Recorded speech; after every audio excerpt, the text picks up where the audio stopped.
Back with Jim Foster, co-owner of Pelican Fishery and Grill. Good morning again. How are you? All right, you've made this great shrimp dish. Yeah. Fantastic. That's all set. Kurt was enjoying that. That's right. Talking about mussels.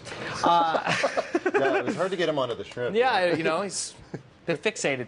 So he only deals in Newfoundland fish. Right? yeah, obviously, yeah. Let's recap a little bit. Wednesday, come out to dinner.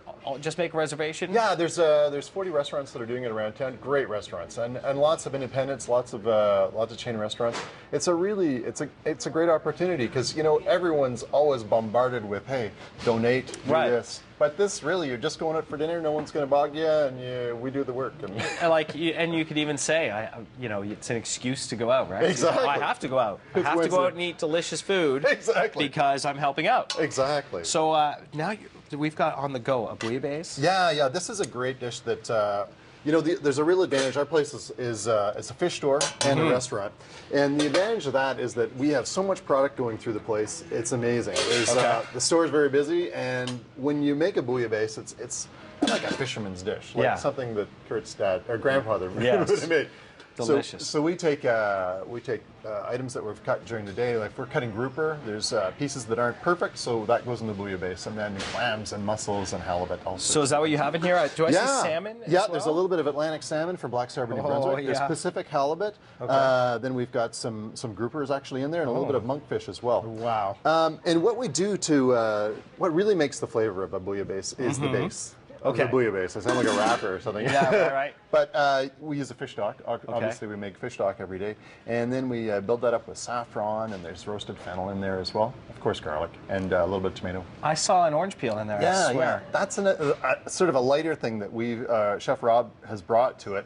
It adds a little bit of floral to it, and it's a certain amount of sweetness. And nice. It really sounds great. delicious. This goes for how long? You would bring it to a boil? Or? Yeah, basically if you're making it at home, we've got all the items if you want to make it at home. It's not something you can just do in the restaurant. Right. And basically you're going to simmer that fish. It's a nice dish when you're having people over because really you can mix and match. Just come into the store. Here's what I want to do, guys, and they'll sort of pick this and that. That's nice. And if you have everything prepared, it's just into the pot at the last minute. Yeah, what a great way. Boil it up. Yeah, exactly. I've seen it used as a main course dish with sides and also as a starter. Yeah.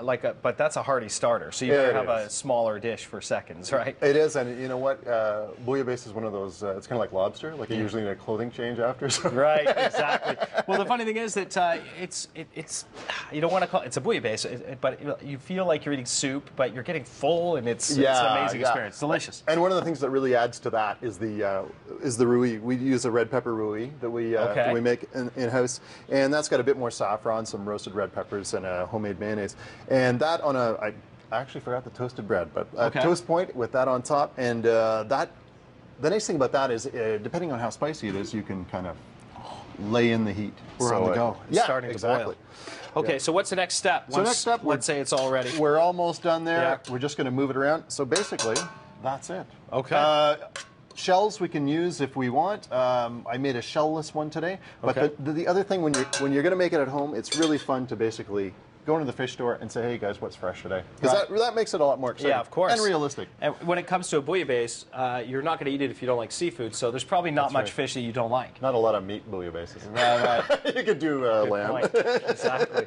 Although, actually, that does sound pretty good. Does sound pretty good, lamb bouillabaisse. Anyway, so away you go. You scoop it in, and it's there. Yeah, and like I said, if you wanted to do this one as at home, and great if you're having a dinner party, because really it's just that easy. Wow. We can help you make this base for the bouillabaisse because we sell the stock in the store. Oh, you do? Yeah, for sure. And then the rest is just prep, which is a lot of the time it takes to cook anyways, chopping and getting things ready. And you know, when you think about it, that part's not too bad either because we can give you all the fixings you need, whether it's there's a little bit of the roux. Oh, yeah.